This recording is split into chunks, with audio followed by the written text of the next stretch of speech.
예, 전도서 11장 말씀.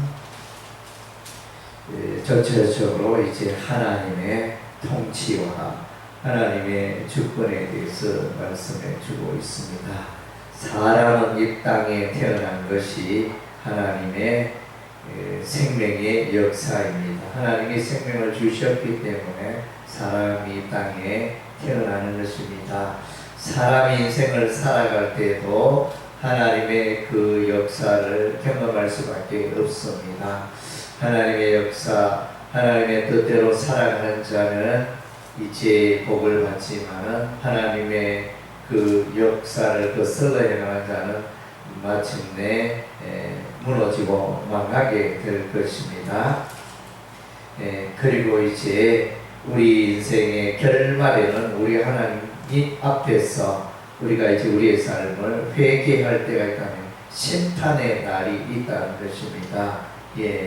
그래서 오늘 청년이여, 젊을 때는 내가 마음대로 이렇게 살아가지만은 그러나 이제 회개할 날, 하나님 앞에 계산할 날, 심판의 날이 기다리고 있다는 것입니다. 그래서 이제 이것은 청년뿐만 아니고 소년도 그러고 청년, 청장년, 노년까지 다 들어갑니다. 우리 인생은 정말에 우리 하나님의 심판을 받게 되어집니다. 그러므로 우리가 이제 인생을 살아갈 때 우리 개인의 욕심을 채우는 육신의 정욕대로 살아가는 그런 세월, 그런 인생이 되어서는 안 된다는 것입니다.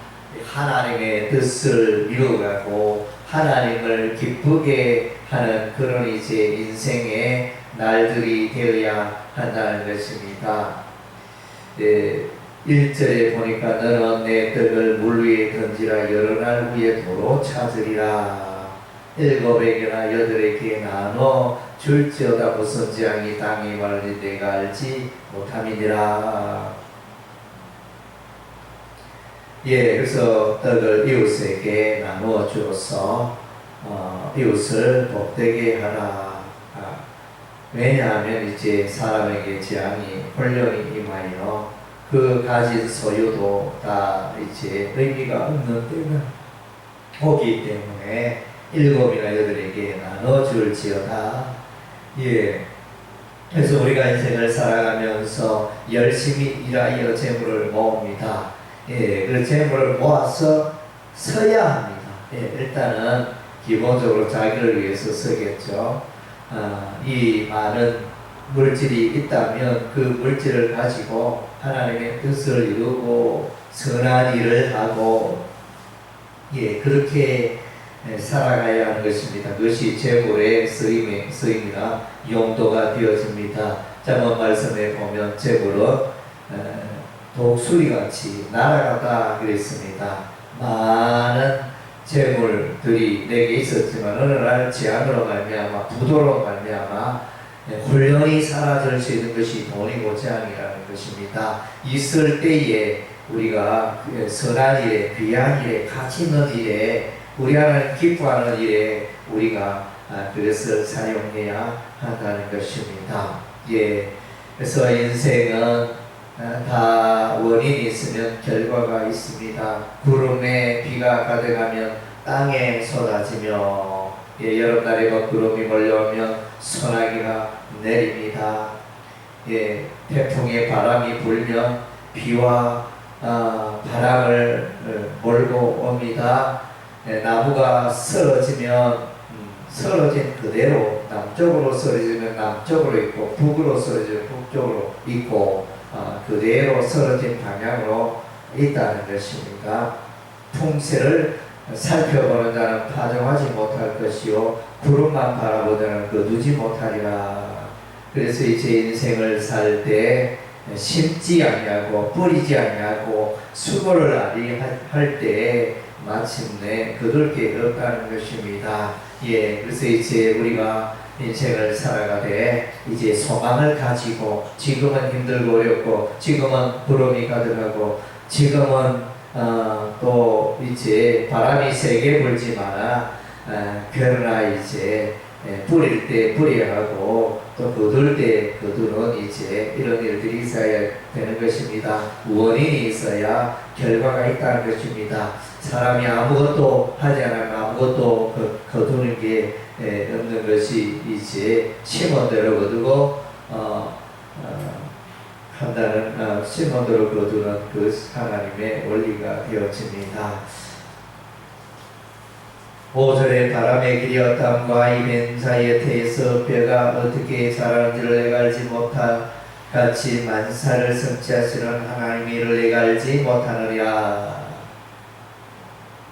그래서 이제 아이가 엄마 뱃속에서 자라는데 어떻게 우리는 볼 수가 없으니까 어떻게 아이가 자라는지 성장하는지 어떻게 눈이 생기고 어떻게 귀가 생기고 손이 생기고 발이 생기고 내장이 생기고 우리는 알 수 없는 것입니다.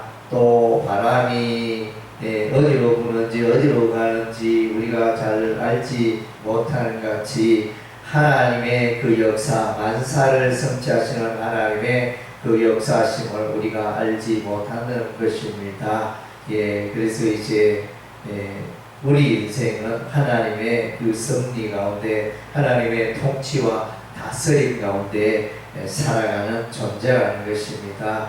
아무리 노력해도 물고기가 어부가 그물을 내리면 그 그물에 갇히는 것처럼 하나님의 그 계획과 섭리와 다스림에서 우리 인생은 빠져나갈 방법이 없는 것입니다. 그래서 6절에 너는 아침에 씨를 뿌리고 저녁에서 손을 놓지 말라. 이것이 잘 되는지 저것이 잘 되는지 꼭 둘이 다 잘 되는지 알지 못함이니라. 우리 인생도 그러합니다. 우리가 열심히 살아가는데 무엇이 어떤 결과를 가져올지 우리는 이제 알지 못하고 살아갈 때가 많습니다. 우리가 수고하고 우리가 노력한 것들이 마침내 이제 거두게 되어집니다. 그 결과를 거두게 되어지고 그 열매들을 거두게 되어지고 결과들이 우리에게 찾아오는데 우리가 상상하지 못한 또 그런 좋은 선물로 올 때도 있다는 것입니다. 7절의 빛은 실로 아름다운 것이라 눈으로 해를 보는 것이 즐거운 일이로다. 빛. 그래서 빛과 어두움. 그래서 이제 빛 가운데 살아야 되죠. 어두움 가운데 사는 것은 이상하고 정상적이지 못합니다. 그래서 이제 고통스러운 일이 되어집니다. 해양 바다의 깊은 심에는 이제 물고기가 잘 살 수가 없습니다. 물론 이제 또 간혹 살기도 하지만은 그 물고기들은 이상하고 괴물 같고 참 이제 그런 것들만 있다는 것입니다. 그래서 빛은 이제 우리가 예수 그리스도의 빛이라 이렇게 묵상할 수 있습니다. 빛 대신 예수님을 따라 살아가면서 즐거운 일입니다. 빛 대신 예수님을 떠나서 어두운 가운데 사는 것은 참으로 고통스러운 일이라는 것입니다.